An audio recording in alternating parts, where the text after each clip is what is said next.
Почитувани, со сите средства ВАА и СДС вршат притисок врз ДИК да ги оневозможи одржувањата на локалните референдуми за мигрантите. ДИК мора, според закон, да им овозможи на граѓаните да го искажат своето мислење. СДС повторно мисли дека некои прашања не заслужуваат одговор.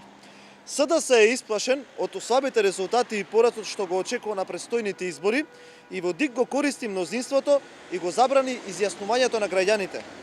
ДИК не смее да потпадне под притисоците на СДС. Македонија нема доволно средства за да овозможи населување на околу 150.000 мигранти, кои новата власт сака да ги насели во повеќе општини.